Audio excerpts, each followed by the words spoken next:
Hi. My name's J.C. McCauley. I'm Nyesha McCauley, and you're watching AccessTV.org.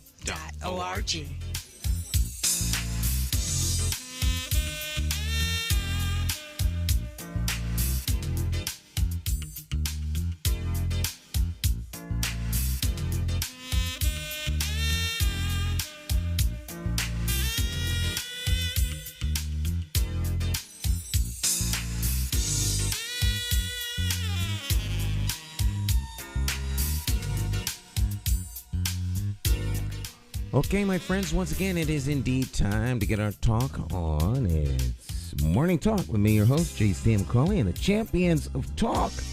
This morning, we have talk champion Dr. Mya Bowen in the house.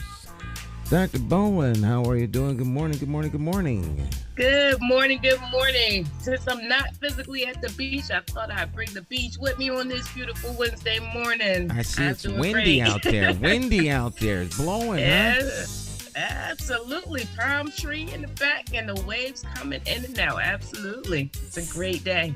Sea breeze, sea breeze. Absolutely. All right. Like the folks that send pictures of themselves, call in sick, and then they got pictures of themselves poolside by the beach. Posted on their social media. Absolutely. When it is that you could go virtual, this paradigm shift is interesting because you could be anywhere at any time and still attend a meeting. And so it's a little complicated when it is that you have students that are either Ubering or in a restaurant placing order, and they still have the hot mic going, and it's like, wait a minute, what's going on? As a matter of fact, I actually had a student, we were in final exams, and he's walking to his house to actually go and log on. I'm like, wait a minute, you didn't get the time frame? Oh my goodness. I was like, yep, this is the day and age where folks can be anywhere at any time and still attend a meeting and even rush to get back home to start their final exam. Well, with the new paradigm shift, as you mentioned, you can actually, and I think it's almost socially acceptable or corporate or workplace acceptable, for you to be literally on the beach in a meeting, yes, as long as you are in the meeting and contributing. It really doesn't matter where you are now, because you can attend remotely. So there's nobody hating on you because you're sitting on the beach doing your work, which is, at the end of the day, a pretty cool thing. True. But if you could add that background filter and provide a more or less a less hater mode type visualization, then that's even better, because you don't need everybody in your business about where your whereabouts are. And so it's a very interesting dynamic. I know that one of the things that is really a little disheartening is the fact that, the tendency to get easily distracted, or even to just have your video camera off, allows for you to actually not be in the moment in terms of the meeting or class. So that's one of the things we just cannot control. Well, that's interesting. You could always, I guess, make it mandatory that your face be seen. Turn your camera on, turn on your camera. I guess, know. You can, but how do you enforce that? So it goes back to accountability, right? So some devices do not have cameras, or they may have a device that doesn't have a functioning camera. So then at that point, what do?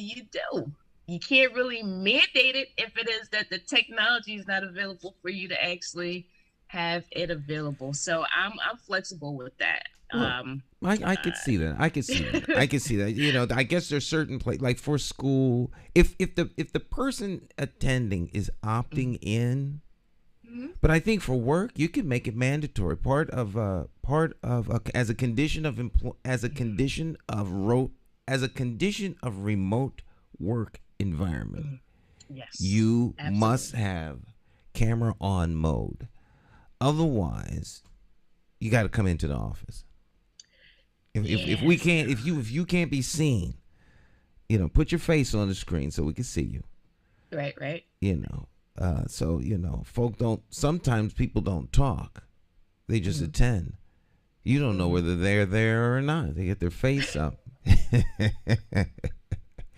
And they could be asleep. They don't even need to be they don't even need to be there. Listen, there's so many types of workarounds with those scenarios going on that again, the sky's beyond the limit. But I know that for me, sometimes you're not in the mood to be visible online, right? So you have to have the camera off. But if it becomes mandated, I guess you gotta do what you gotta do. Yeah. Well, there are there's some things now. As we talk about, these paradigm shifts, new workplace, things along that line, I try and tell people that a well-framed camera is the new $3,000 suit. The new $3,000 suit. I am amazed at the number of people who do one of these numbers. This is their face. This is their Zoom meeting look. Yeah. Their head is way down at the bottom of the screen, and that's not a good look for That's just not a good look for your corporate appearance. If you happen to be an elected official attending a meeting, right? For some reason people really think that this is cool because I see lots of people. They pay no attention to it. It's just they're on the screen, and so they have no sense of framing. So you want to make sure you're framed well, like this. The other one is head, center screen. But this, you want to look good like you're on a TV show. Absolutely. Since you can't go into the office, you got to look like a movie star. Absolutely. The Hollywood Squares mode is where we find ourselves more Nice. often I like than not that. nowadays. I like that. I like that. The Hollywood Squares mode. And so it's interesting. Again, with that whole framing, and it's like, do you let people know that you're out of frame? Do you not let them know? Another thing that I find is that individuals do not come with the proper attire on. So I've seen quite a few things that I wish I hadn't seen, because once you see, you can't get it. Can't you unsee. can't get that out. Yeah, you can't unsee that. And so I'm like, why are you laying in bed? If we were in class right now, technically you'd be sitting up. You know what I'm saying? Like I can understand if you just have like a nice shirt on. I don't see your bottoms. I don't care about your bottoms, right? Just have a nice shirt on. Don't be slouching, leaning in bed. I mean, the thing that gets me is that, are they going to interview like that potentially going forward? You know what I'm saying? Like, it's called netiquette, right? Netiquette. I like that. Is that a real term or something that you've invented? Netiquette, like an etiquette. Netiquette. Yes, netiquette. It's out there. Did a Google search on it, trying to make sure that my students for this semester actually knew what it's all about and how it is that we would proceed in following those basic rules in terms of engagement. And so it's pretty much, making sure that your appearance is good, making sure that your communication is suitable, respecting others, that they speak in the classroom, and so on and so forth. So there's a dynamic out there called netiquette, and because of this paradigm shift, it's absolutely needed. And it's like you have to pass that information on to students and other individuals who are going to partake in the Hollywood Square mode, from the perspective that it's not a known, or it's not common sense, which common sense really doesn't exist, because everybody's knowledge is different and Mm, varied. mm, mm, mm. And they say hmm common sense is not common. Absolutely, it's not common. Like literally, like I remember when I was young, and certain things that I did, my mom was like, "You need to use your common sense." I was like, "Okay, all right." I thought I did the best I could in that situation, but obviously common sense was missing during that time. All right. And then, as I proceeded to get older, by the grace of God, I started learning that common sense is really not common because every individual that you meet, what you know to be common is not something that they know to be common. And Mm. so that dismisses that little phrase there. It, in terms of common sense being something that we use. But common sense is not common when it is that you have so many individuals that have been exposed to a variety of things in their own life's journey. Well, that brings us to kind of like in a very grand and roundabout way to some of the things that are happening across the country as people get more and more segmented and fragmented. Um, the common or community standards change. You know, um, once upon a time, communities were pretty tight knit. They were pretty small. There were acceptable norms in the community. So there's certain things you did, certain things you didn't do. I think you still have that, like in corporate America and in most workplaces. There are workplace rules, unwritten and written, and the Mm-hmm. more you're there, you kind of understand that.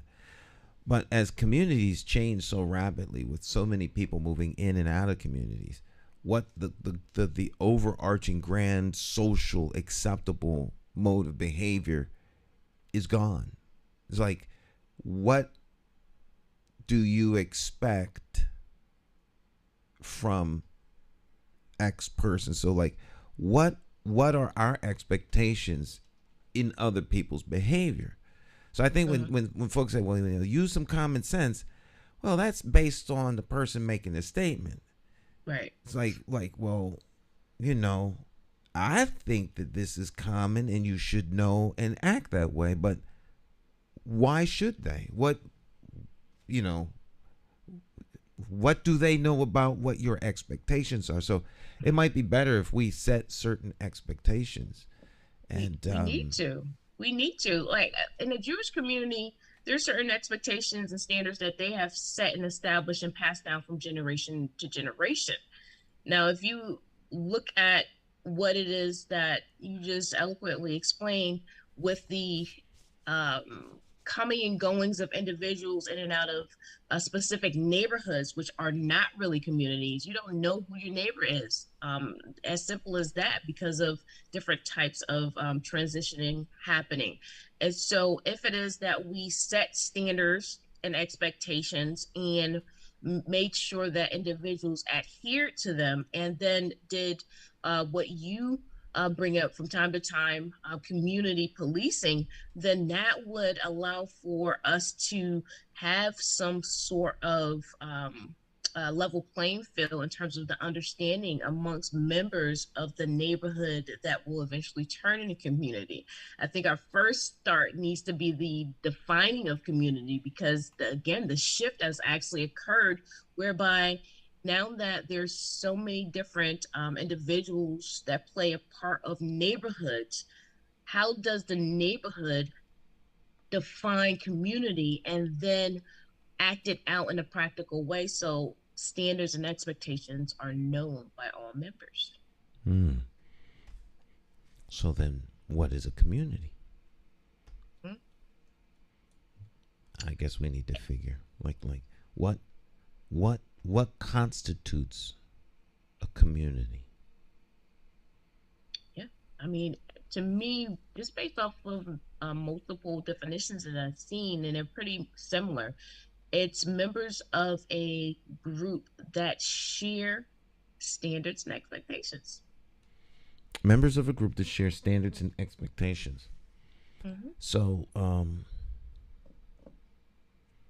hmm, I like that. That's a nice That's a nice that's nice. That means so then people have to really get to know, do you know your neighbor? No. There could be like we should have a know your neighbor day.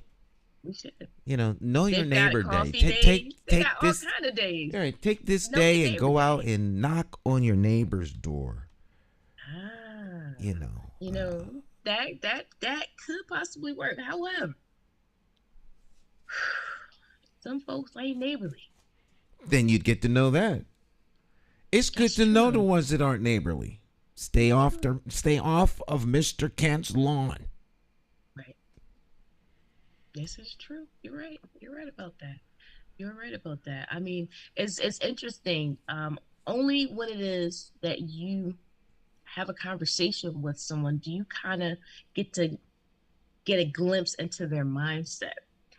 Are they all there, halfway there, or not there at all, right? So you have to really pay attention to what people say as well as what they do, but really and truly you get a glimpse into how they think when it is that you have a conversation with them. Because if you ask them what time it is and they tell you that the sky is blue, well, that's a whole nother story. Few watts short on that bulb there, buddy, huh? Yes, definitely. Operating at 15 watts instead of the full 75. I see you. Turn the power up. Yes, indeed. Yes. So your summer's going good?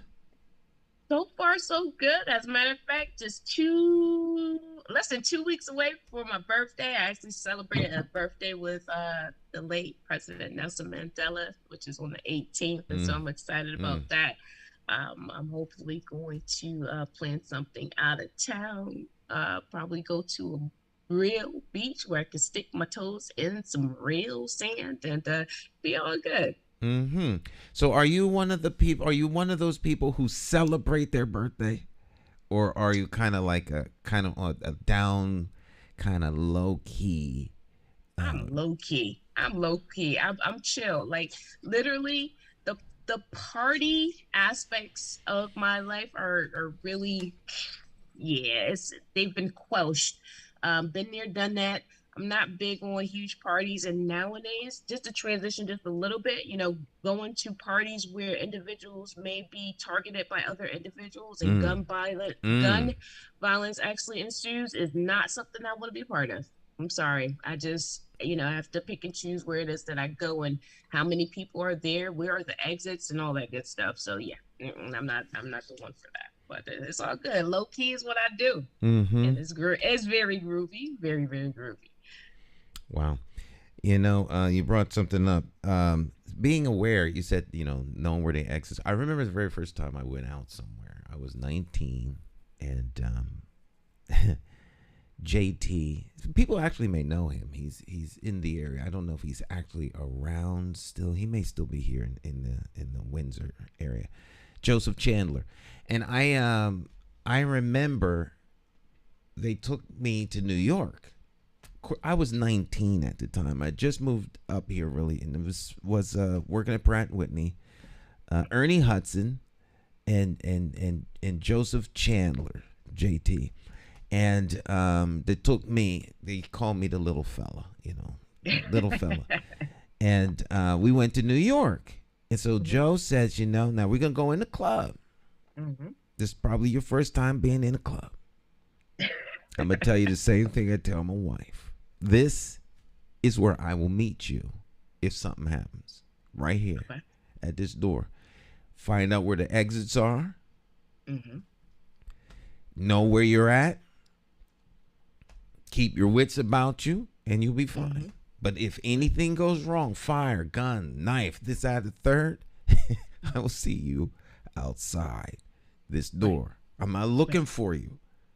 Right. So, But I think people really need to be, have a sense of situational awareness. You can't just be walking around with your earbuds in and just floating through life willy-nilly. You really need to have some situational awareness. With cars driving recklessly as they are, Yes. with people on edge, with tensions high. People are at are walking around with high levels of stress. That they're waiting for what they perceive as just provocation to punch you in your face. If you step on somebody's shoes, you say the wrong thing. I call them human volcanoes. Between volcanoes. Yeah. Really? Ready to explode.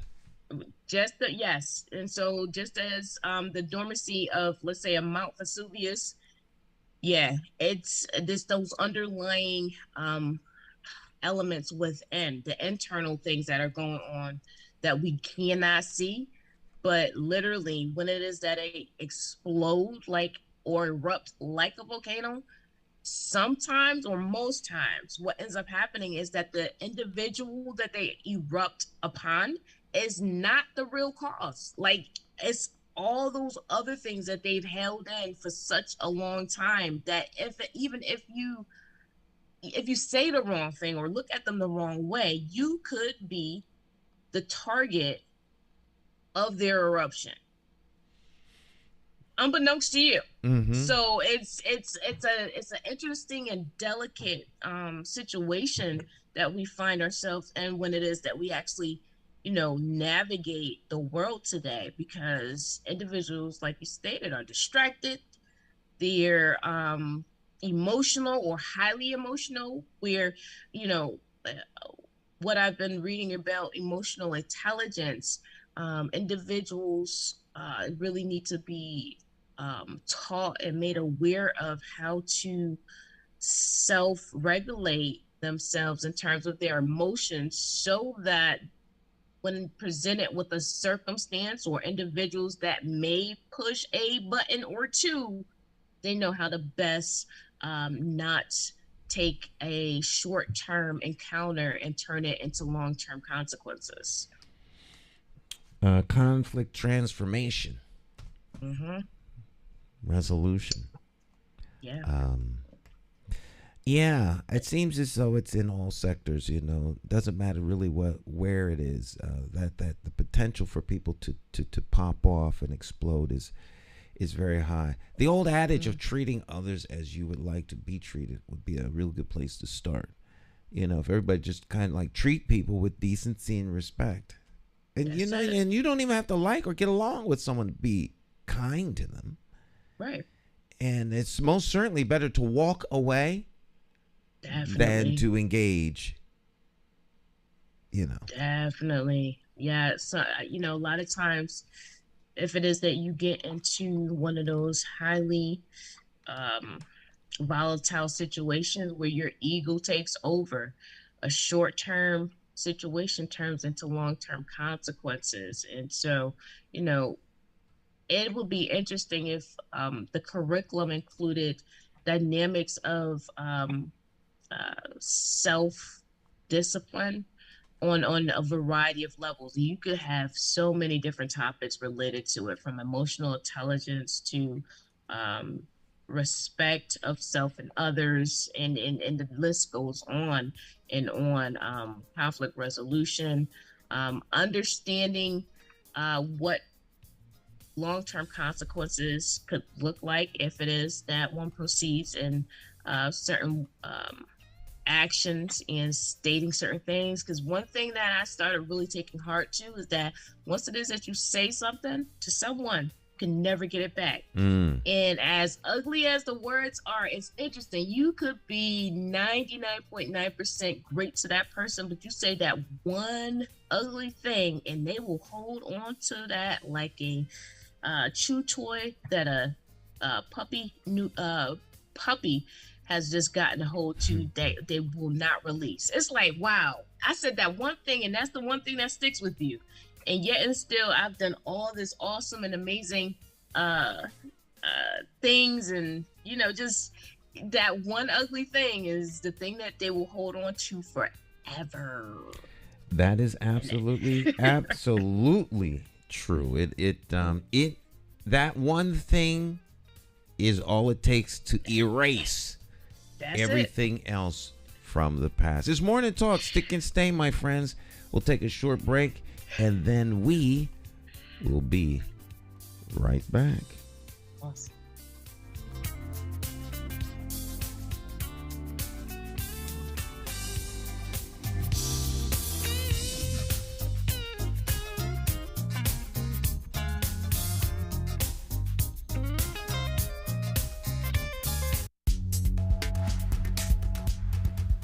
Hi, my name is Marisha Garcia.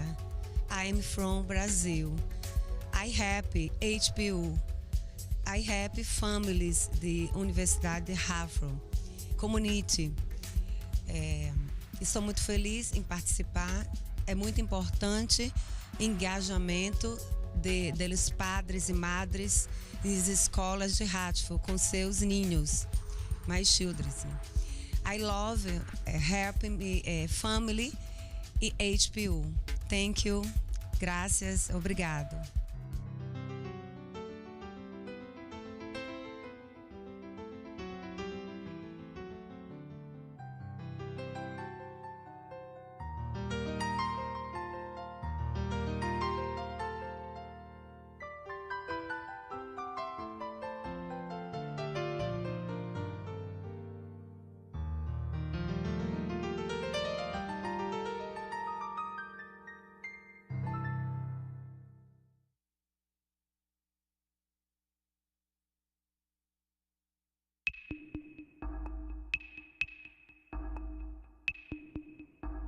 Every bad political decision is made by a politician elected to office. So if you think your vote doesn't matter, just remember this. There are people sitting with politicians in a back room making deals about your future, making policies about your children, making decisions about your neighborhood. To them, you are just a vote. You are not their charity. You are not their cause. You are just a vote. Elections have consequences, and if you don't vote, you are actually voting to keep these people in power to work against you. Now, more than ever, you need to make your vote count. Declare your independence from the plantation of party politics and free your political mind.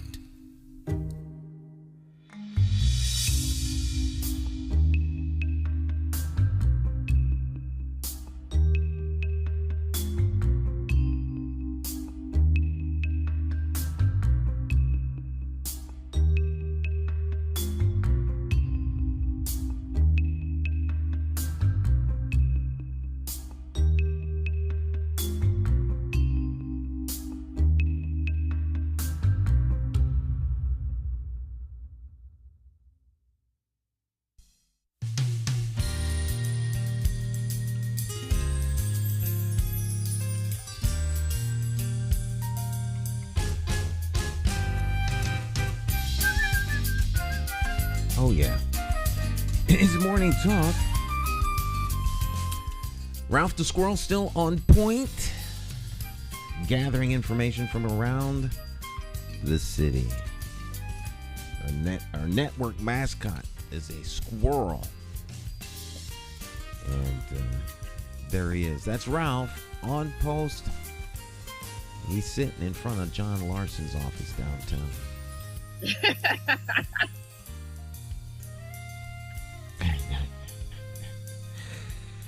Welcome back, folks. Yes. Welcome back. Yes. All right. Yes. We've got Dr. Mya Bowen here with us. It is Morning Talk. We're here Monday, Tuesday, Wednesday, Thursday, Friday, Saturday, and Sunday, 7 days a week, 8 o'clock. Tune in. There's always something happening and always something popping. Pop. Like popcorn. Like popcorn is popping. Interestingly enough, I'm a collector of books. I haven't read all the books that I actually have. However, I did pick up a few books on last week from Ollie's Bargain Outlet. And I started, perusing their aisles, and I saw something that actually stuck out to me in regards to how I think about my students transitioning into their careers and getting internships. And so I picked out this book. It's called The Big Book of How to Say It Job Search, which includes the complete text of How to Say It on Your Resume by Brad Karsh with Courtney Pike, and How to Say It Job Interviews by Linda Mateus. And so, with that being said, there's this website called Handshake. And if you are a student at a college and have been issued a college email, then you can actually sign up and get leads into internships as well as careers as it is that you transition into your respective careers. And so that's something that is of interest to me in terms of sharing this type of information with my students so that they can actually go forth and be the best at interviewing for the position that they're seeking. Interviews these days. I was listening to something on the radio. What is this? It wasn't LinkedIn. It's another popular job search engine. And there's many of them out there. It's one of the bigger ones. One of the bigger ones. LinkedIn. I would have to do a Google search. I'm doing a brain freeze right now, but yeah, there's so many different options out there that, you know, when I talk to my students, I try to relate to them from the perspective that they have to see themselves in the position and what it would actually entail. And so it's good for them to identify where their passion lies, because each one of them will have their respective goals. The question then becomes, have they actually sat down and thought about it? And most times that's a no. So for example, I gave my students the opportunity to complete 3 chapters related to some practice questions in labs. And I have to say that when I looked at my grade book, individuals had not accomplished that task when we met on yesterday evening. And so I had to do some housekeeping and get individuals' input on what it is that were some challenges that didn't allow for them to meet that deadline. And that right there is the big kicker. Individuals not meeting deadlines, even as students, has become one of the major things that from semester to semester I see as again a challenge to them. I'm like, wow, I know that when I was a student, I was on point, because I did not want to have this looming zero based on me not applying myself in terms of what was required and what was due for a particular class. Meeting deadlines. It was Indeed that I was thinking about. Yes, Indeed. I was listening to the radio the other day. Well, actually, it was yesterday. And I guess now you can have it was more toward the employer using Indeed, and now you can do the interviews right on the Indeed portal. And I thought that was interesting because you know, they're obviously trying to compete or keep people on the site, but compete with Zoom, because Zoom was in the right place at the right time for all things. But that got back to our first half hour with how you present yourself. Are in your preparation, is it more to prepare them for in-person interviewing, or either or? I let them know in this day and age, the pandemic has transitioned us into the virtual realm. And so it could go either way. So they need to be prepared for both. they need to be prepared for both, because we've got multiple options in which interviews can actually be done. As a matter of fact, since they're preparing for a certification exam, or rather they actually are preparing for 2 certification exams through the course I'm teaching this summer, they can actually register to take the exam at home versus on site at a testing center. The at home requirement is a little bit more strict because it is that they would be proctored via online, which will require for them to have met certain specifications where they don't have anything posted on the wall, the desk is clear. They have to be in a room that is enclosed where it has a door. Nobody or no animal, if they have pets, is to be entering or exiting.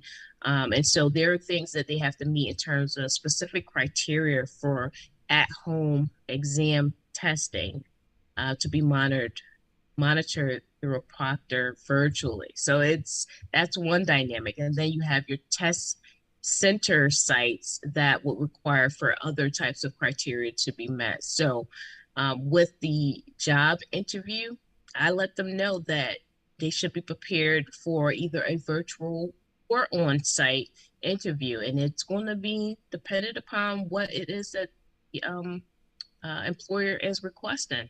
But the key is to be prepared. Well, preparation meets opportunity. Absolutely. Yeah. Will Smith says that he's always prepared, so he never really has to get ready. So at whatever time that an opportunity presents itself, he's already ready. Right? So it's a mindset type of thing. I was telling somebody that we are inundated by weapons of mass distraction, and I got that from Chuck D. Weapons of mass distraction. Yes, and even I fall into the wormhole of being distracted from time to time. But when it comes down to taking care of business, I have to put those things out of sight, out of mind, in order to focus in on what it is that the task at hand presents itself to be. So not many individuals have that type of discipline.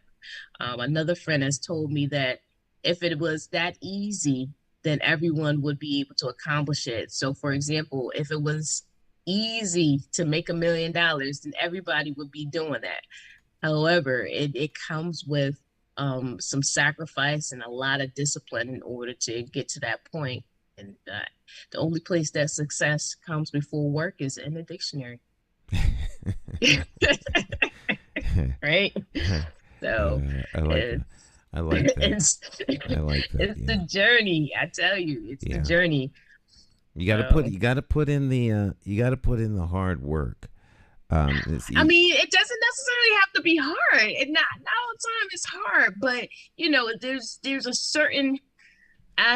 certain dynamic about work that comes with what it is that you're engaging with. It's not necessarily hard all the time. It could be tedious, which makes it challenging to stay on task. Because I know that as an intern, one time I just got this simple task. If you're copying or filing, stuff, your mind can get lost in the sauce, so to speak, because it's not like it's challenging, especially it's a simple task, but it's tedious and you got tons of it that you have to do within an 8-hour shift. And it's like, really, can you guys come up with something more challenging and career related? Because I don't plan on filing and copying in my career. As a matter of fact, those are 2 things that I despise the most. Keeping track of all that paperwork. Hence, I need a personal assistant. So, some things you're good at and willing to do, and other things, you may not be so prone to be an eager beaver about. But that's all about knowing oneself and how it is that you work best in certain environments and on certain types of tasks. And so a lot of you know, the journey in life I'm finding is that we have to become more acquainted with knowing ourselves, our likes, dislikes, and everything in between. Mm, mm. Well, that is one of the keys to success is knowing what you are not good at, as well Right. as knowing what you are good at, but more importantly, what you're not good at. Mm-hmm, And mm-hmm. It's important. It's important. The workshop that I had a couple of weeks ago, where I was in a leadership academy, pointed out several things in terms of me taking some assessments on leadership and leadership styles, and it just it was actually on cue, because when it is you go about answering the questions and what they give you back in terms of what they assess, you start diving into it and like, yes, that is me. This is how it is that I contribute to a team, and how I engage with other individuals, and trying to now then shift it to looking at how individuals engage with me allows for me to pinpoint some things in terms of the concepts that they use. Because if it is that you are energetic and another person is not so energetic, you're on two different wavelengths, and so how do you best get them engaged in doing a project or task that you all have to work together on is going to be something that sparks creativity, and then even more so putting in that conscientious effort to get them involved in the process, because you have to, sometimes you got to work with all types, and there are all types that are working the earth, which makes the diversity of us all so very beautiful and unique, and hopefully embraced. Unfortunately, some individuals just can't embrace the uniqueness of other individuals in terms of just tolerating them. But needless to say, we are all here for a purpose, on purpose, and essentially we can't do this alone. So no person is on an island to themselves, except for the fact that I'm using a background whereby I'm the only one on this particular island. all right. Well, we'll take a short break. We'll be back. We'll be joined by Big Lou when we get back here. It's Morning Talk. Stick and stay, my friends. We're just getting started. Dr. Mya Bowen will be here. Luis Delgado will be here. And so will you. Stick and stay. Don't go anywhere. We'll be right back. Awesome.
Good afternoon. My name is Nwaki Tete.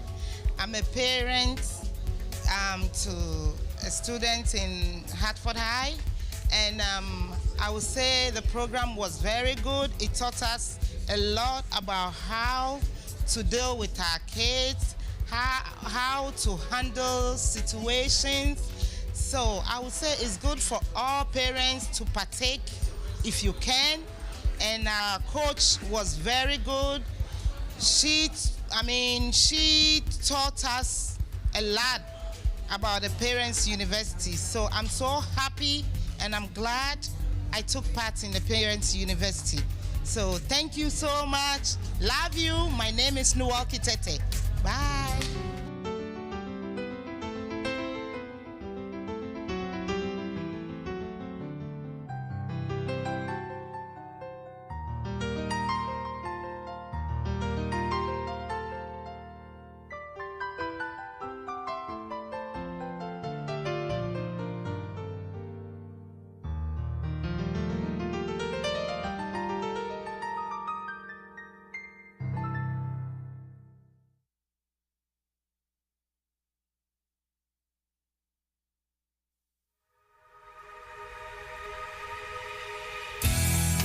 All right, my friends, welcome back. It's Morning Talk. I'm your host, J. McCauley, along with the champions of talk. Today we've got two of them. We've got Dr. Mya Bowen, and now being joined by none other than the one and only Luis Delgado. Good morning, Brother Luis. How are you, sir? Good morning, Stan. Good morning, Dr. Mya, and good morning to our listeners and our viewers. Dr. Mya, during the break, I was saying to Stan that's a quote that's attributed to Ernest Hemingway. No man is an island. Yeah. And your background kind of lends itself to that a little bit. You know, he was always on an island somewhere. Yeah. It's peaceful, but what it also proves is that we still need each other to get things accomplished. And so, you know, life teaches us many things. So essentially, from my perspective, we're never outside of a classroom. The world is our classroom. Absolutely. As well said. And I think there's a quote that I read this week that I was very impressed by, and it says, "We're not part of nature. We are nature." That's an interesting quote. I like that. We are nature. We are one with all things. As all things, there's one with us. And I think that it goes along with everything that I think Dr. Mya's message is about working together and understanding that just like we're trying to separate ourselves from nature, we try to separate ourselves from each other, you know, through race or gender or whatever. And it's always the wrong way to go. We always get more done when we work together. So I completely agree with you, Dr. Mya. Absolutely. United we stand, divided we fall. It's interesting because division has been the biggest thing that has caused a variety of conflicts. And individually, if it is that we actually looked at the value and self, as well as others, as well as providing for respect, you know, it really can be really simple in terms of how we engage with each other to get things accomplished, right? You don't have to be disrespectful. You choose to be disrespectful. You can choose to be disrespectful in general, right? But you can choose to be respectful as well when it is that you're engaging with other individuals.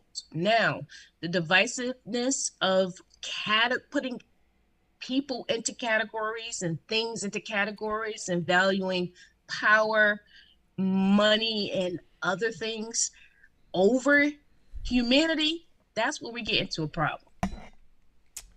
Yes. And it's kind of funny that you say that, because I've been having meetings with young people this week, and we talked about what is considered the rugged individualism, the American rugged individualism, which, goes directly against the, indigenous beliefs of community. So yeah, it's interesting that we're having this conversation again. Individualism. Yeah. We as a community is not, an individual, it's a community. What about self-motivation? I mean, where is the line between individualism? Because self is the problem, and individualism is a form of self-centered worldview, so to speak. I think you can be an individual as long as you understand that you belong to a larger whole. You're not really, by yourself. Like Dr. Mya said, no man, and in this sentence, the word man means human, right? No human is an island. You can't do it. No matter how smart you are, you can't do it by yourself. I've been watching this series. Have you ever watched Alone? No, It's on the history. It's originally a History Channel show. The prize is $500,000. And the person last man standing wins, but they take you out somewhere and you are alone. You have to live off of the land. You have to survive alone. You have to build your shelter. You have very few things that they give you. And if you fall, now you can, as they say, tap out, so to speak. You can call and they'll come and get you, but that would be me. People Tapping out. People that's tapping out. But it's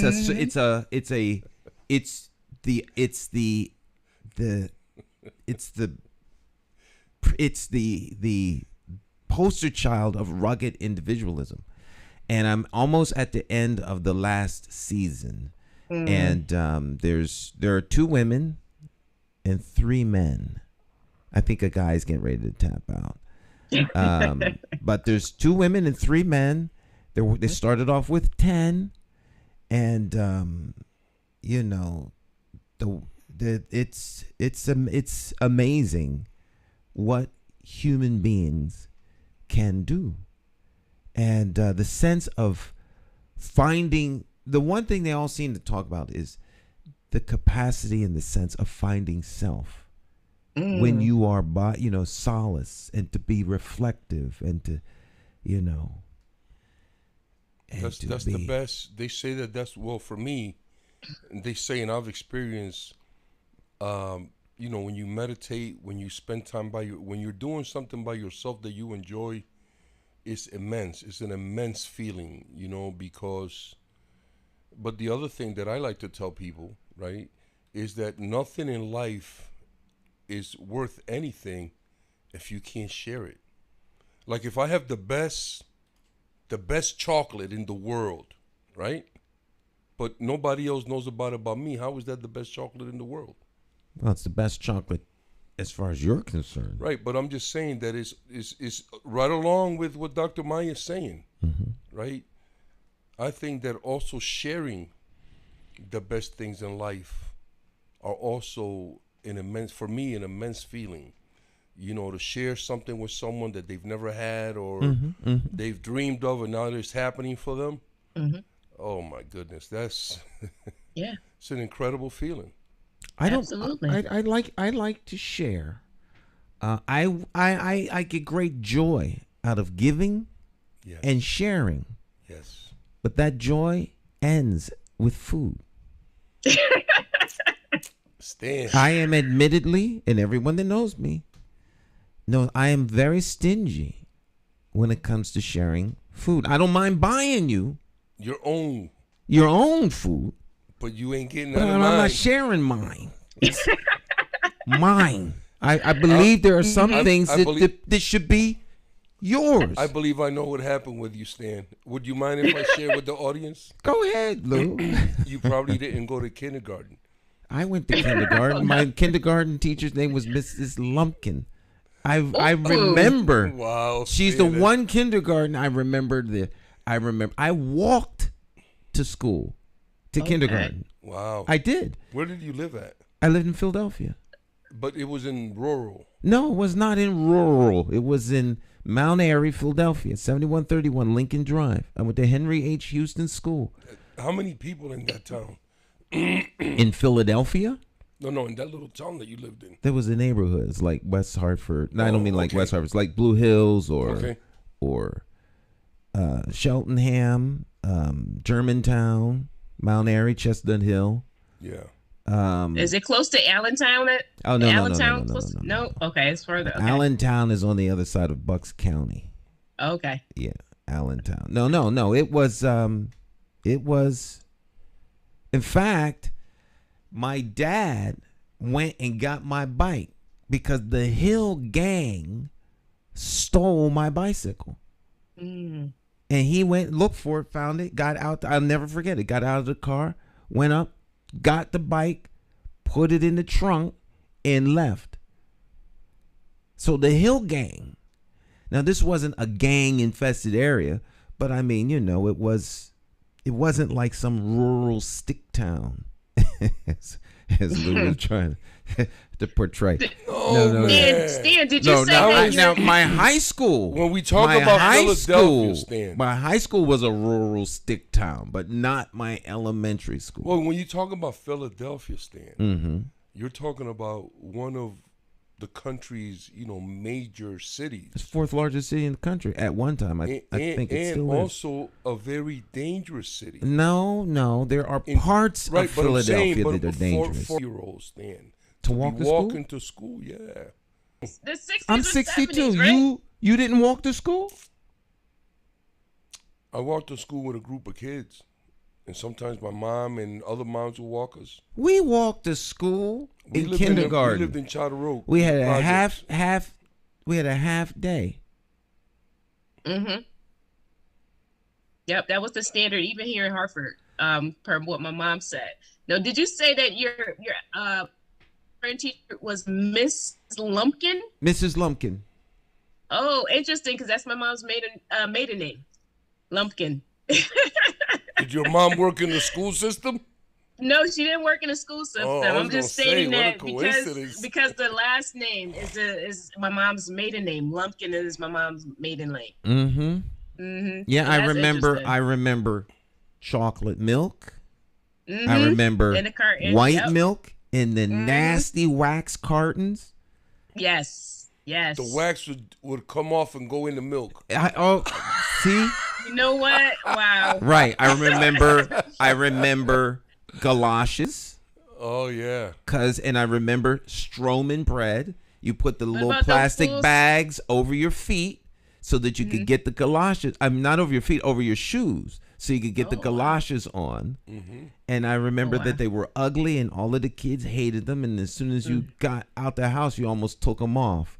Because you didn't want they were ugly, and they were ugly, and they had the buckles. That I remembered, and I remember a coat room. Yes. I remember making trinkets for like Christmas time art. I remember I don't know why, but I remember kindergarten. Like I remember kindergarten. Wow. That's the one class I remember. I could walk around that school. If the school is still standing, I could walk around I could see my classroom just as plain as day. You know what's interesting about this, Stan? That something happened in that classroom because you don't have the recollection of all the other classes. Well, I have not like that one, but I loved kindergarten. Heavily influenced. I loved school. You should try to think about what that teacher did or said to you that created that warmth, that welcome. I can't go that deep. I was only like 4-ish. Okay. Yeah. That's interesting. 4-ish, 5-ish. Yeah. But look at how strong that is, Stan. Can you imagine how strong that is, that you can recollect? You've had things that happen in your life. You've had death. You've had, graduations, weddings, all kinds of things happen in your life that you cannot recollect as clearly as you can recollect that kindergarten class. Well, I can recollect lots of things. Yeah, but that one is interesting because you were 5, brother. Yeah, well, 5 or 4. Yeah. I think I was because I graduated at 17. I started early.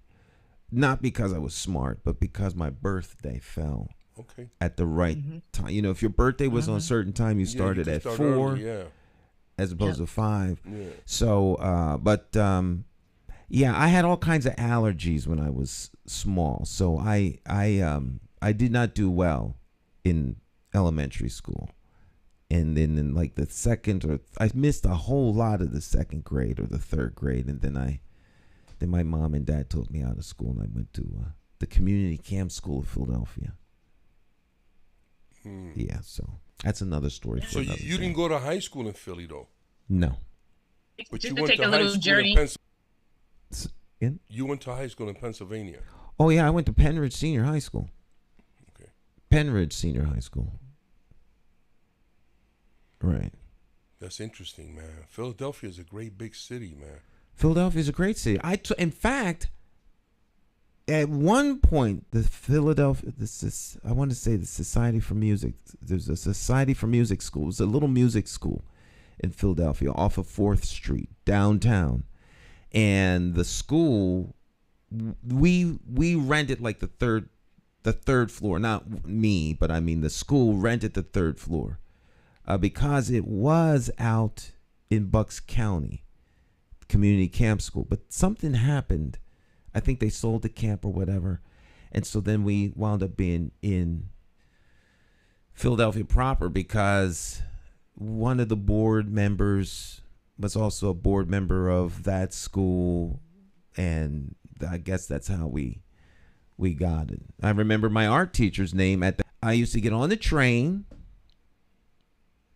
go down to 30th Street Station, get on the subway, take the subway to 4th Street, get on the trolley, and take the trolley to, I can't remember the street that the school, Society Hill School for Music or something like that, and then go in the building with a key to the house on the neck. This was before, this had to be, it had to be like 7th grade, 6th and 7th grade. I took the train to school every day by myself. How old were you? I don't know. How old is the 6th grader? My kids are in the 6th grade. I was like 11. 11, yeah. 11, yeah. Yeah. 11. Well, it's doable. It's doable. It's doable. No, I'm not letting my kids get on the bus. Take it. I came when I was 7, not Stan. in today's era. You know, the dynamic has really changed in terms of how it is that we find ourselves reflecting upon what we did as youths versus what it is that we would consider a whole lot more dangerous or challenging in terms of the dynamics and standards as well as expectations of strangers who may not have that community respect type of standard and engagement, because you have individuals with mental illness, you've got individuals that are walking human volcanoes, you've got all kinds of individuals that you don't know that comprise your neighborhood, as well as individuals that come from outside of your neighborhood that at any point in time could be a part of your child's journey if you were to let them go from home to school nowadays. So there's too many human variables that may not have an understanding of boundaries where they're respecting individuals and particularly youth. It's a dicey world that we live in. It's almost like a no holds barred type thing. I look at it based on my exposure to my brother Nate's WWF, when it was WWF, now WWE Royal Rumble, where everybody gets in the ring and the last person standing is going to hold up the belt type thing, where Nowadays, you just don't know who your neighbors are most times, and how it is that they have established standards and expectations and boundary lines. And it's a dynamic that we need to really tap into to the best of our ability. Going back to what we stated earlier, having a get to know your neighbors day. Yeah. Well, things were clearly different than they are now. Stan, in Hartford, we've had some incredible men get involved in our children's safety. I remember back when I was still with the Board of Ed, with Pastor James Lane. I remember him very Brother well. Carl. Mm-hmm. Brother Carl Hardrick. Mm-hmm. Brother Francis Davila and others, and they started walking our children to school because on Albany Avenue, parents complained that the girls at Fox Middle were being harassed by men when they were walking in certain spots. So the men started posting on the corners where the complaints were coming from, and they had the yellow jackets. The men of color. The men of color. Mm-hmm. And they were staying out there to make sure that no kind of foolishness or chicanery was taking place with our children. And now there's another organization that's also doing some incredible work with our youth. And that's an organization that's headed by Brother Fred Phillips and George Davis and other notables, men standing up against violence. Mm-hmm. And that's another. So we've had in Hartford, we've had community members who have taken the initiative to make sure that our children are safe. And with that, I want to give them a shout out, and I want to give them a salute, because those are initiatives that can be, had in any one of our communities across the country, because it was initiated by community members. And then when the thing settled down, the first one, when things settled down, the men of color kind of backed off. You know what I'm saying? So when there's a need, there's always been, and it goes right back to what you were saying earlier, Dr. Mike. No man is an island. The community has come together and have done some wonderful, some marvelous things to get things right. Absolutely. Yeah, Absolutely. people rise to the occasion. We need that. Absolutely. And that's what I keep saying, and Stan, every week I say the same thing. In our community, we have magnificent leaders that are not leaders in the normal sense, whatever that means. They're not elected officials. They don't lead an organization. But when they speak, people listen, because they speak with a lot of, they have a lot of knowledge and information. I think it does us a detriment to think that the only leaders are elected people. They're not. We have to change that definition. But I don't think you have to change the definition. I think people need to understand what leadership is. Elected people are only leaders in the sense that they are political leaders at the state legislature, at your city council, or at the federal level. That doesn't mean they lead in all things. There's leaders in every segment of our society, Absolutely. Up and down the line and throughout. So exactly. I think we as a community and as people see to them a role that they do not have. They are first and foremost representatives of the community, of leaders. They do not speak for everybody. Well, I think that when I say change the definition, I'm not sure if that's the right way to present it. What I mean is that, for example, for me, in the schools, we should be giving our honor and our high honor students awards and banquets, but we don't do that. We give it to the athletes. I think we should be giving the athletes like a dinner or something, because I learned when I worked with kids, I used to give trophies at first, right? But then the first and second place team gets a trophy, and then the other 6 or however many teams are left get nothing. So I got away from that. And at the end of the season, I started doing a banquet and invited everybody. Everybody eats, everybody shares, we plan for the next one, whatever.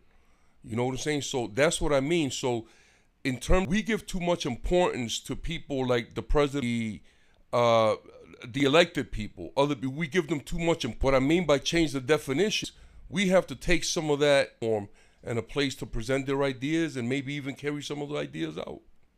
Well, I think I understand the spirit in which you're making the comment. I think there are people who give. Perhaps there are people who lift these folk up higher than maybe they should be. But I would not default to we give the president. I don't think people even know the name of the president of Travelers. I don't think we by default give those individuals too much credit. I think that we don't understand the roles and responsibilities that certain people in the community have. And there's no reason for people to just know them.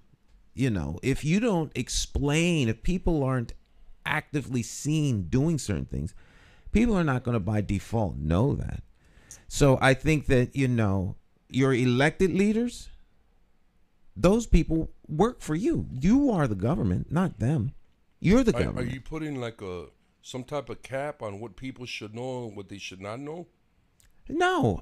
I'm just wondering what that. No. You said well.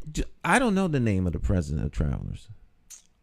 I don't know whether it's a male or female. I don't know who that person is. Do you think the mayor knows the name of the president of Travelers? I hope he knows. Okay, that's what I mean. Yeah, but so although the community may not give him importance, the community gives the mayor importance, right? That's true. Mayor, but the mayor gives we're not getting the president into a of debate. Travelers You importance. said we. I don't consider the mayor part of any we scenario. So he ain't we in my book, but that's me. When I say we and when I say community, I'm not thinking about the mayor. He's the last person I'm thinking about when I talk about community. Now, he better know the name of the Travelers president. He's the mayor. You would expect him to know. That's his job. He works for us. It's not his job to look out for us. It's our job to tell him what we want and need. No, it just seems like you felt like you made me feel like you were putting a cap on what people should know. Like no, like an expectation. No, you interpret what I said to be that. There's a big difference there. That's what I said. I don't know who that person is. Now, I would guarantee. I'm almost willing to guarantee. If we took a poll, we will start walking down the street in Hartford, downtown at lunchtime, for the outside of Hartforders and the people in Hartford. If they started asking who is the president of Travelers, very few people will know the answer to that. Not because there's a cap on their information or knowledge level, but because they don't really care. It's not a big thing on their list because those people aren't leaders in their community. We're talking about leaders in the community, not putting caps artificial on our people. I don't do that, Lou. So you don't need to think that when I talk that way, that's what I am inferring. I never infer. I speak directly to what I intend to say so that people don't misunderstand me. So we have leaders I'm not part of the people. We have leaders throughout the community. Stan, I'm not part of the people. What do you mean? Listen, Lou, you part of the people, but this is what I want to bring to the table. We should be able to celebrate those leaders of our community. And one of the things that I've been thinking about is how it is that we can best utilize. Which ones are you talking? What leaders are you talking about? The ones that I'm talking about, or the ones that you haven't mentioned any leaders. Hold on. There's plenty to be spoken of. And as a matter of fact, if we wanted to engage the community, we could have them nominated. But from the perspective of celebrating them, having them on the I-91, I-84 in terms of the electronic billboards to display them, even in the neighborhoods, big placards or posters or advertisement type acknowledgement, create a mural. There's ways that we can actually engage the community to have our current community leaders acknowledge. And so in celebration of what it is that they do, to let them know that we see them, there's something that we can engage individuals in thinking about in terms of having more support and more acknowledgement of individuals in the community that are seen as leaders, but may not be known about, right? So we've got those that, now we have leaders that want to be known, and we have those that don't necessarily want to be known by the masses. But to their credit, they are doing the work, and they're doing the work together based on the resources that they currently have. And so the question now becomes, how do we bridge the gap of making sure that individuals know about the types of activities and resources that they provide in order for individuals in the community that may need their assistance can, get in contact with them and get the type of assistance that they need. That's a whole nother question, right? So there's a lot of things that are ongoing that needs to become, I guess, more known about. But again, with all the nonprofits, non-affiliated, or NGOs that we have in Hartford, we don't even need, as Eddie Perez has been known to state, another nonprofit organization. We've got all of them that we actually need. The question becomes, how do they begin to work together in order to bridge the gaps of assistance that may be needed to begin to heal the community? And I put a focus in on the youth, particularly because it's easier to build young people than it is to fix broken adults. That is true. I think that we have lots of leaders in our community. Lots of leaders, most of whom are not known. I have lots of friends. I know lots of people who run nonprofit agencies. I don't consider them leaders. I consider them people who run a nonprofit. To me, the leaders in our community that are really, really true leaders, they're not looking around. They're not walking around looking for awards and accolades. They do what they do out of a pure heart because that's who they are and what they do. They're not trying to be noticed. They just lead. They provide leadership. That's what leaders are. Leaders aren't elected officials.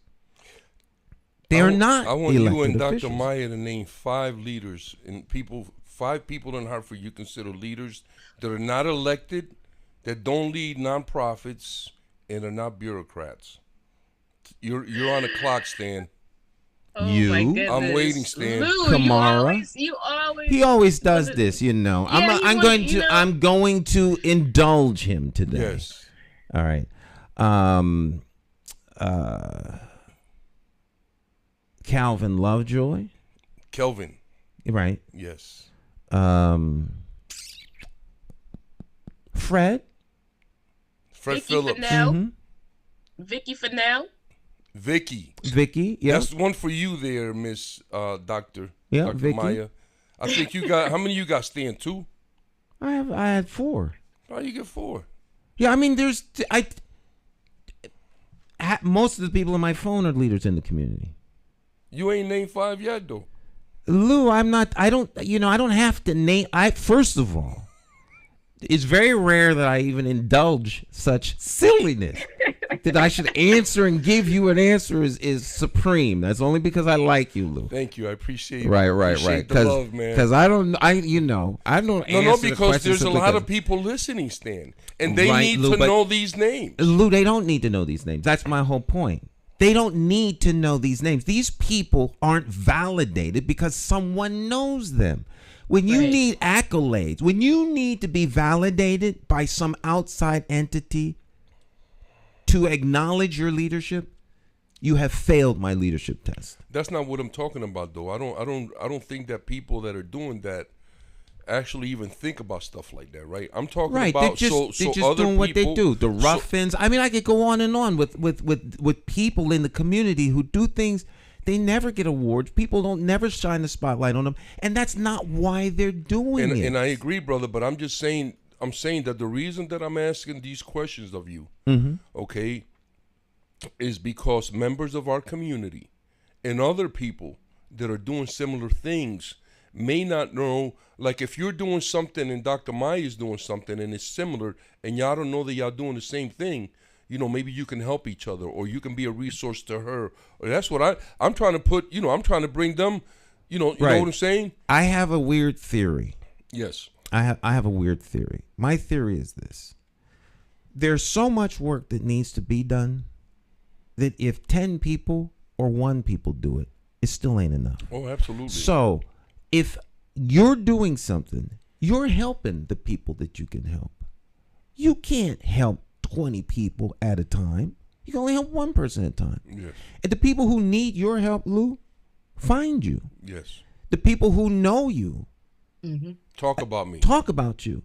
Yes. Spheres of influence. If 100 people came, they have to stand in a line to get your help. You do very unique one-on-one intervention for people who otherwise would fall in between the cracks in despair. And you give them life, hope, and an opportunity for someone to stand with them.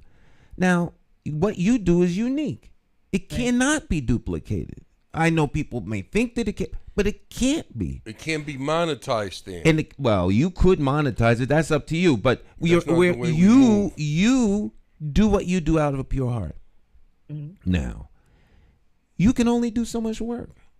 You can only do so much work. But the people that need you, the ancestors, the good Lord, the powers that be, the universe, universal law, whatever you want to pull up out there, will lead them to you. And you will help them. But you can only help so many people at a time. Yes. And that's what I mean by leaders. They're all over the place. People rise to the challenge.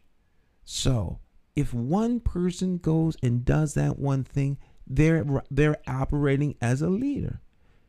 That's what leaders do. They lead and they provide.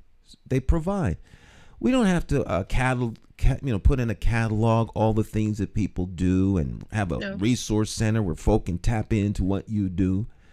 That's when you begin the monetization. That's when you get now we need the funding. Well, the funding needs the bureaucracy. Well, if I don't get the funding, I can't help somebody.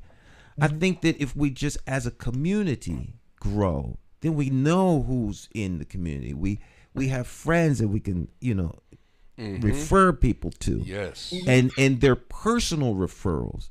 There are people who you don't know. But if I refer them to you because I referred them to you, you will help them. Likewise. Absolutely. I don't know if you called, we had person on the phone on the show here. I don't know them from Adam. Yes. If they'd have called me, I might have given them some ear. Would I have gone out my way? I don't know. I don't know them. I have to vet them or whether they act. But that's all I need to know. Lou sent you? All right, what can I do for you? Thank you, brother. That's how referrals work. And that's black and brown support. Because we happen to be black or brown. But if you was a white person, I'm just saying, cursed with white skin. I agree. I agree with that. But I'm just saying we need more of that. I always talk about absolutely. We Absolutely. need more of that, Stan. More of that. I think that comes when we know people. That's why when you know someone, personal referrals work because you know the person. Absolutely, yes. I want to throw something out.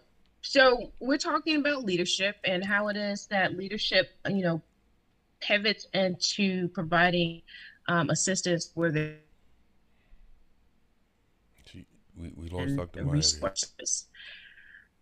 What becomes of us when it is that we want to individuals that For some reason. Oh, okay. Hold on for a second. Let me see here.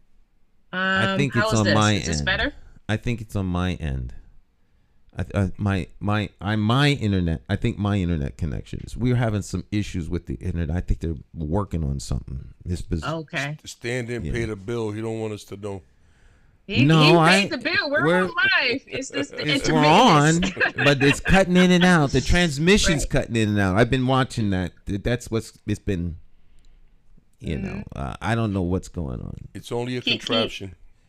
Can you hear me? Yeah, we me can hear better you now. Yes. Yeah. All right. So one of the things that I was thinking about in regards to leadership being able to provide assistance, at the point where leadership is assisting an individual that has requested assistance, but they don't want to put in the work that's required by them to get to that next stage. How do we actually negotiate that? And does that become something that individuals who are requesting assistance need to know in terms of their role and responsibility to get to the next level? Because as a leader, you can only do so much, right? You can lead a horse to water, but you can't make it drink. So if the person is requesting assistance, but they won't do their part in terms of making things come about in terms of outcomes, how do we get individuals or requesting assistance know that they have a role in this as well? I think for me, Dr. Mya, the first thing that I would analyze for myself is whether the individual understands their role or not. You know what I'm saying? And then because what happens is, and I learned this from a brother named Sheldon Neal. Right, Sheldon was a principal that I worked under and with together in the school system. And so he said to me, Mr. Delgado, there's very few people that can do this job completely. And he was talking about the principal's job, and I said, what do you mean? You do a great job. And he says, well, I do okay, but what I mean is we have some principals that are great administrators. And then we have some principals that are great principals, like they're great educators, but they don't know how to they can teach the subject matter all day. They know curriculum upside down, but they don't know how to deal with personnel issues. They don't know how to deal with discipline issues. They fall apart completely unhinged when something like that is presented to them. So for me, I have that knowledge that, there are many levels of a job. It's not just one thing that you have to be good at or know how to do. There's many things that come with jobs. So also knowing the skill set of an individual kind of allows me to assess whether they have the capacity to do this job now, or do they have the capacity to learn to do this job. So these are all questions, but you got to have knowledge like that, in order to really make a good assessment. Yeah. Right. But when members of a community come to you for assistance, there's a way to assess how much they're willing to put in. And I think it goes back to what you were saying earlier in terms of having an understanding of whether or not they understand their role in it. So if I request assistance from you, Lou, the question becomes, do I understand what my role will be in playing a part of getting to the outcome that I'm seeking, right? So somebody can come to you with an issue, but then do they know what the outcome they're seeking, and do they know what their role is to getting to that outcome? And can they communicate to you how it is that they need your assistance. I call that knowing your end game for me. Knowing right. your end game. Like when I went to New Britain, I told my wife, I said, I'm going to either get fired or I'm going to leave. But that's the end game. But there's some things that I have to accomplish by the time the end game comes.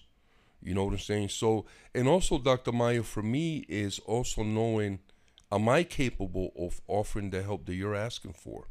Do I have the knowledge, the skill set, the resources, the know-how? So, you know, that's also important, because sometimes we go to people and ask them for help about something that they know less about than we do. Right. So all these things are important for us to keep in mind. I don't look at things from a corporate point of view. I always look at things from a community point of view. And how is this going to help or hurt my community? Who's going to gain in the short, middle, and long run, long term? Who's going to gain? Now, I have a question about your question, because I'm hearing your question. The person that needs the help, Right. do they know what their role is? Yes. Okay, And are they willing? Are they willing to put in the work? Is what Dr. Mya asked earlier. Right. So that's Right. okay. So, you know, it would seem to me that Lou or anybody, me, whatever the case is, if someone's coming to you for help, it's almost like a client coming that wants to do a video project and they know nothing about production. Well, it's my role to help them figure out what it is they want. I mean, if the person knows they need help, they may not know anything other than that. They're asking for help. So the person they're asking the help for has to play a role in determining, you know, what they need. Okay. Yeah. I mean, definitely. So those assessment all around. You know. Yeah. So and you can't help everybody. You can't. And then so you hand them off. That. Be careful with that. You can't help. Be careful with that. Bro. I am being careful. You can't help everybody, but you can point them to someone who can. You have to know what you can't do, because now you're harming the person instead of helping them. You're hindering them. One, you're taking time out of the objective, floundering on something that you're incapable of doing. If I'm incompetent, I'm incompetent. That means you're can't, incompetent in that particular thing. Right. So I can't help them. That doesn't mean that they can't be helped. And that's and so here's the thing also, Stan. We have to be careful with repeating things, because remember what I said earlier in a couple in other shows. I said this, right? When I go to my therapist, I get on my elbows before she touches me, and I close my eyes and I say, please accept these wonderful blessings that are going to be bestowed upon you. So in life, it's not that we can't help anybody. It's that in life, people are not prepared to receive that help for whatever the reason. At that moment, they're not prepared. You can help anybody if they're prepared. I would respectfully disagree, because I think that people need to know their limitations. I cannot help you. I can't help myself get the tire off my back car. Henry Brown had to help me, because I lack the physical capacity and the strength to break the lug nuts loose. Yeah. Yeah, but that's not an uncommon thing. So I can't help someone do that. So let me get you someone who can. Let me introduce you to Henry Brown.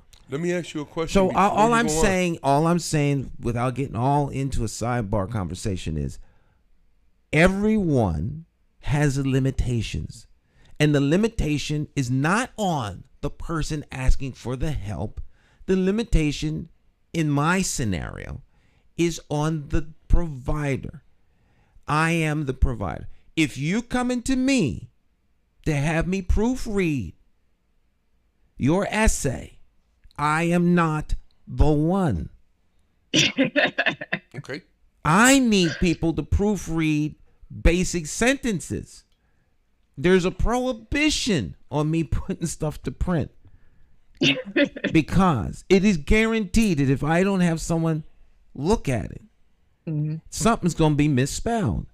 So my spelling isn't that great. So I would never say, well, you're not receiving the gift of my help. No, Stan, I need to get someone who can spell. Maybe you can help me do something else. But Stan, but this is not one of them. Don't forget what I said to Dr. Mya earlier, that I have to analyze whether I'm capable of offering the help that's being asked. That's right? all I said. Right. But what I are mean, saying the same exact thing. Right, Lou. I mean, but there's another question. There's another question, because when you're talking about this, right?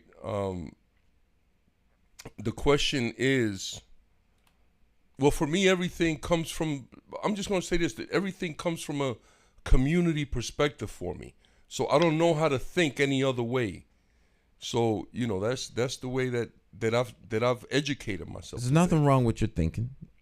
Nothing wrong with that. If that's how you roll, then that's how we roll. There's nothing wrong with that. I think for the sake of the community, it is important for the community to understand and know that not everyone is capable of providing the help you need. So it is more advantageous for the whole community and singular individuals within the community to get qualified individuals to render the aid and service that they need. And we have a lot of that going on, and I'm going to give the audience and the listeners of you guys an example.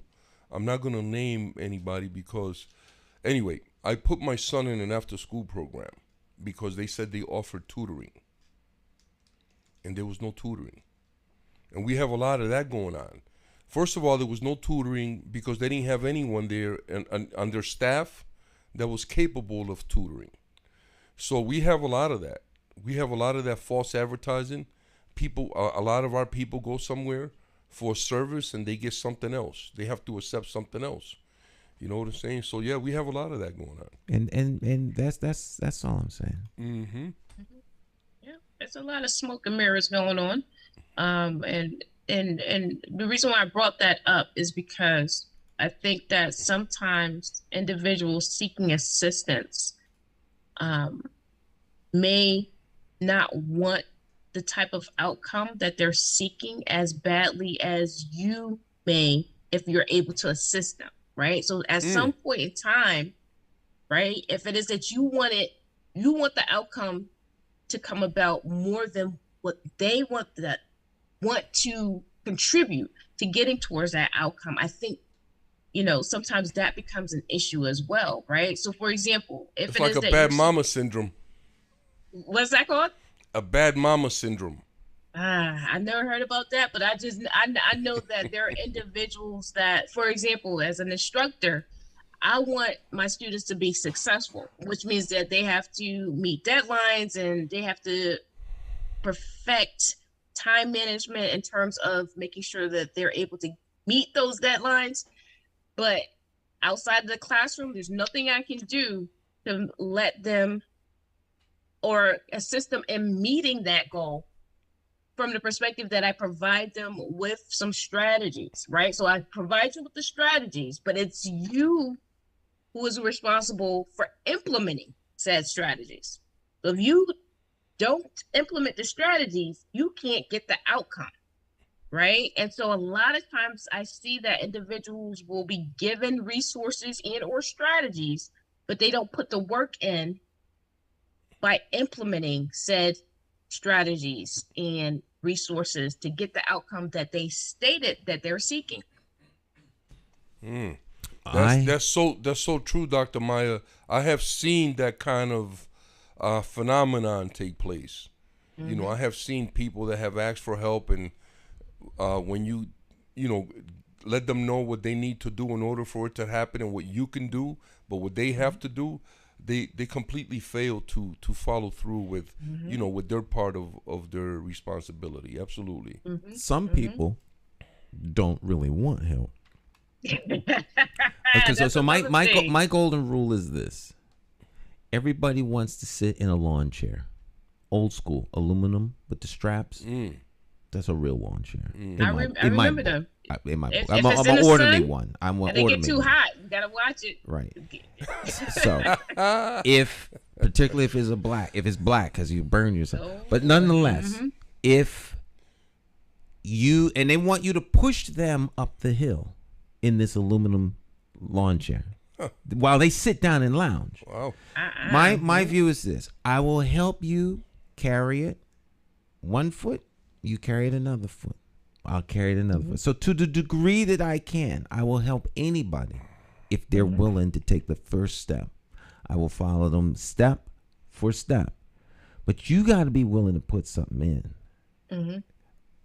Otherwise, you just become a resource. You become a utility. They will exploit and use you as a utility because you're there. And a lot of times that's what people are looking for. They're looking for a resource.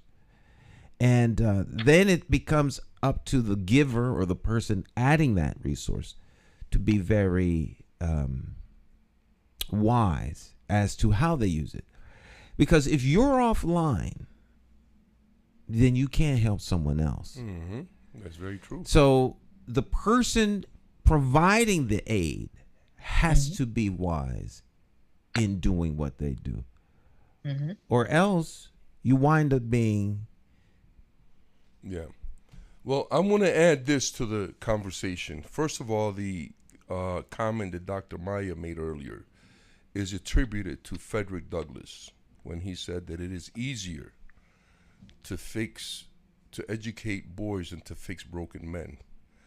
So there's another quote that's slipping my mind right now, but it has to do with the way that we educate our children, our youth. And I think that we have to do we have to look at the things that our kids are learning in school, man. That there's going to make them be useful adults out here.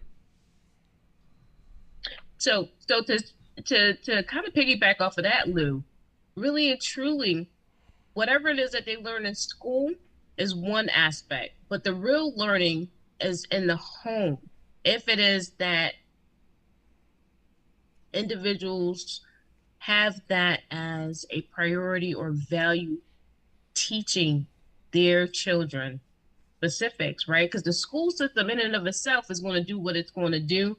And there's very little input in certain school systems by parents on what the curriculum actually is, sadly. And, it's just the way it is.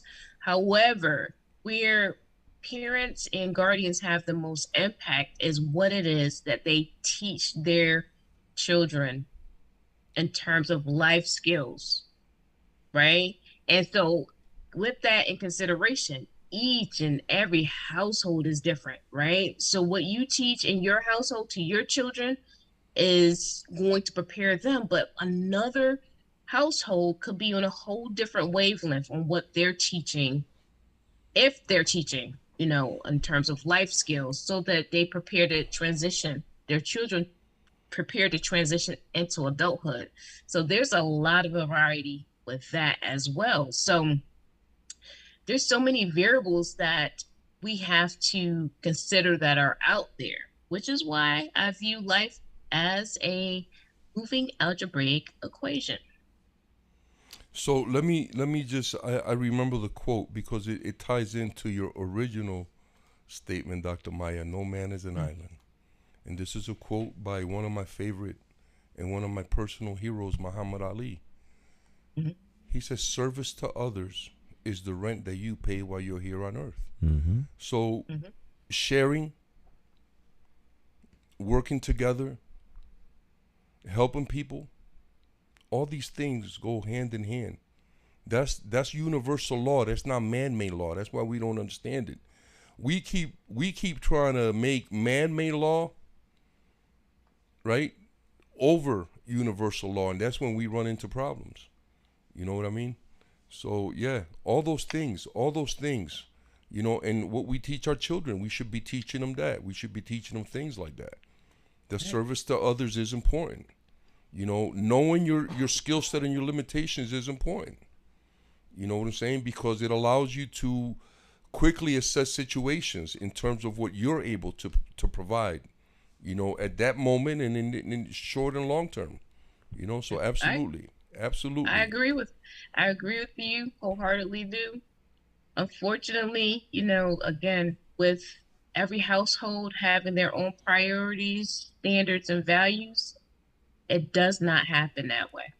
And so when it is that this is not the overall standard in each and every household, there's going to be a variety of different types of outcomes that happen when it is that our youth transition into adulthood based on their household and who it is that they've been exposed to and what type of values and standards that they actually have embraced. Absolutely, man. I used to tell people all the time, well, you know, everybody wasn't raised in the same house. So you're absolutely right, Dr. Maya. We all learn different values. It could be different religion, you know, different rituals, all kinds of different stuff. But there are some basic standards that we all have when we leave our house that we all have to kind of adhere to in order to coexist.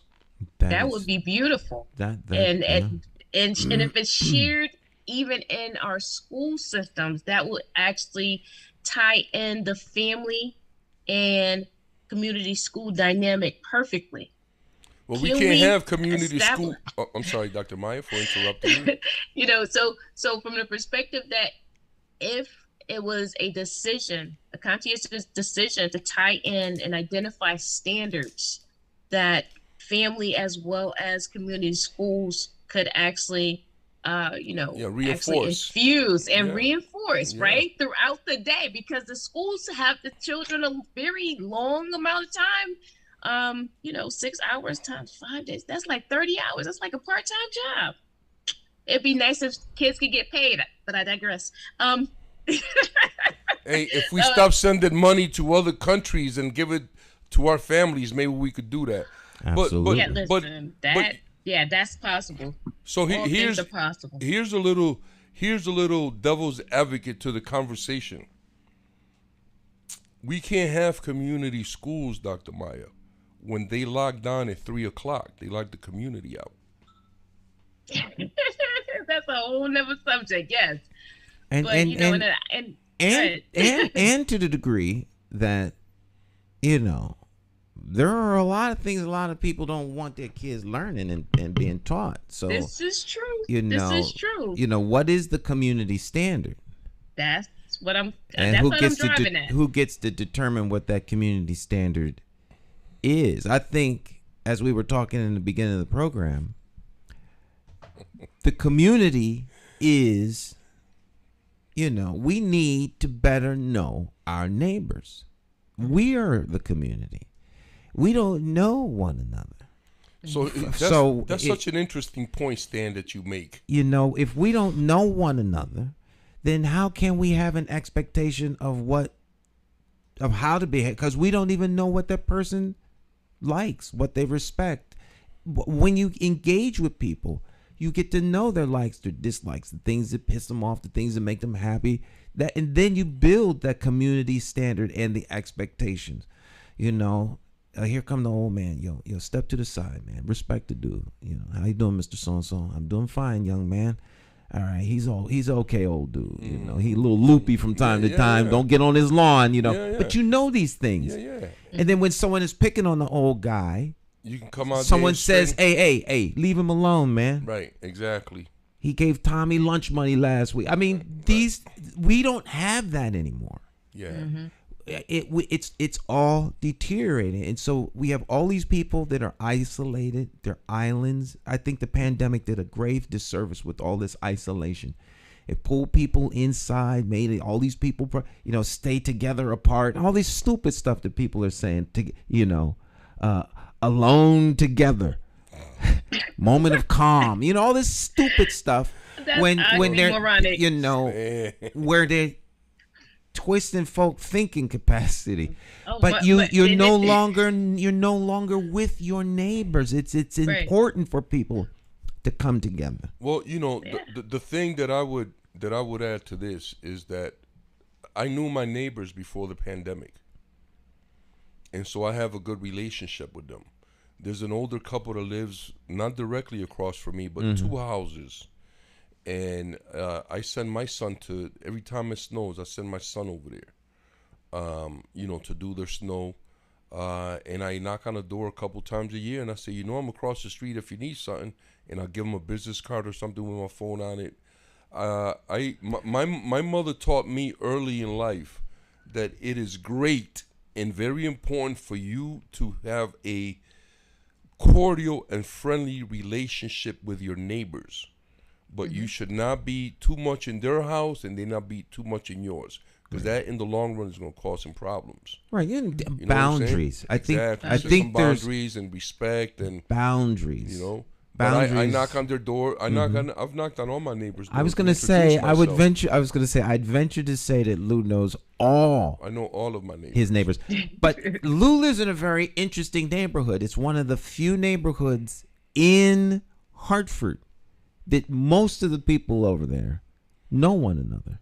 They live in a little quiet corner, and that's very tight community over there. Well, I know very tight the community. people on my street from the top to the bottom on both sides. I know them all, and I have a cordial. I say hello to all of them. I make sure I use their name.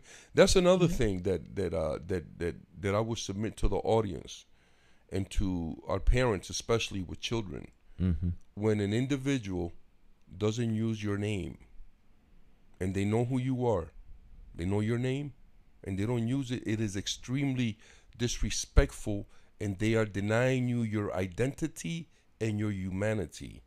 So please remember that, because I've had these things happen a lot in these meetings with school personnel.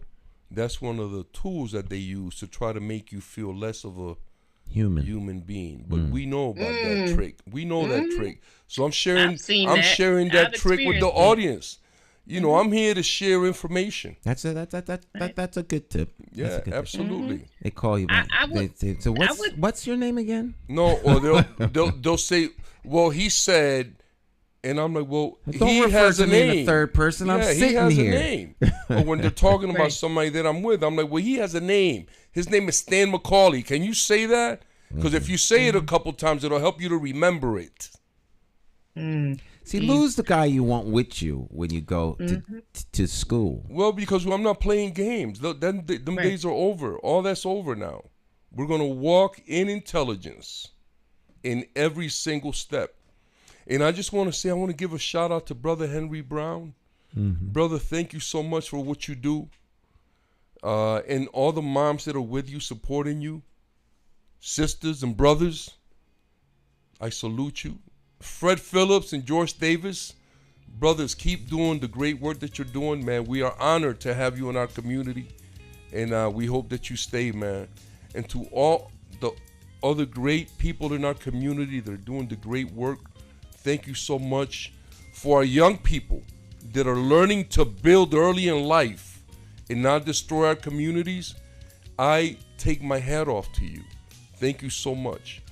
And to all our families, man, that are out there struggling, there's a light at the end of the tunnel, I promise you. Everybody have a great day. Wonderful day. Dr. Mya, it is so nice to be here with you. You are the bomb, Likewise. girl. You are the bomb. Look at you, Likewise, man. Lou. Likewise. Listen to me. You should be doing toothpaste commercials with that great smile, girl. Yes. Thank you. All right. Yes, you're Thank welcome. you. It's great, man. Your knowledge is wonderful. You bring a wonderful piece to the show, man. I hope that we continue to collaborate. Yes. And continue to educate our community and just do great things, man. Thank you, Lou. Thank you. You're welcome, sister. Thank you. Yes, absolutely. I exalt you and stand for the great work that you do. He's good to have around. Thank you. Yes. I'm just messing with Absolutely. you, Thank you. Thank you, guys. I appreciate that. Dr. man. Bowen, Yes. we'll see you next time. All right. Have a great one, everyone. All right, you have All a right, great rest of Dr. your Mya, day. Peace. And Peace. Lou, you have a great rest of your day. Thank you, Stan. You And too, all man. you folk out there, have a great rest of your day. Yes, all right? yes, family. Peace. What does he peace. say here? He says, stop sending money to other countries.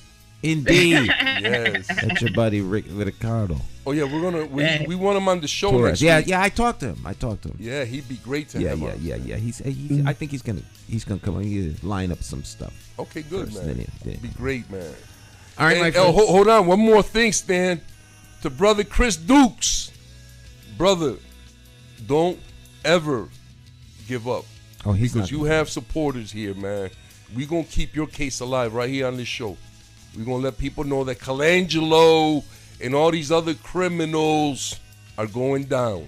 So yes, brother, we not gonna forget. There we go. All right. We will see you next time. You all have a great rest of your day. Bye-bye.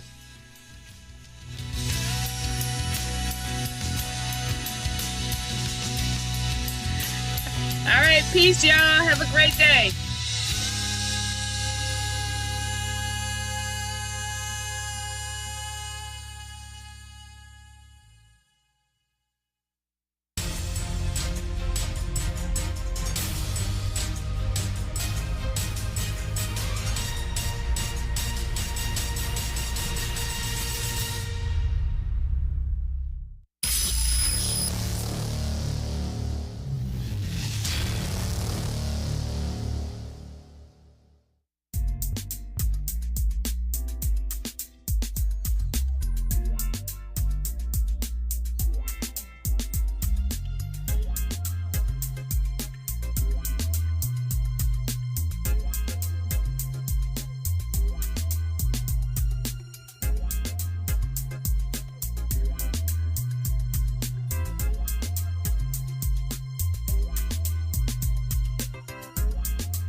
My name is J. Stan McCauley, and I do business as Light Source Productions. I provide professional services in the area of strategic video communications.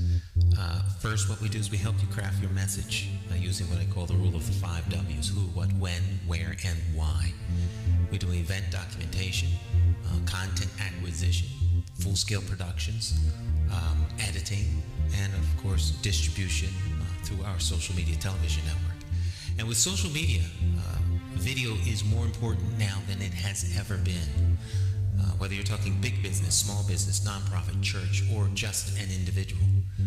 Let's say you plan you're planning an event, a wedding, whatever the case may be. But let's say a big event, but no video. And you spent all this time, all these hours to put this event on, and maybe 100, 200 people attend the event.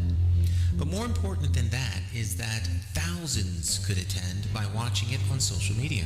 But of course, you don't think about this until after the event is over. You can't afford not to capture it for social media. And despite what people think, I am affordable project and share it with the world on my social media television network. I promise you that you will have the attention of one person, me.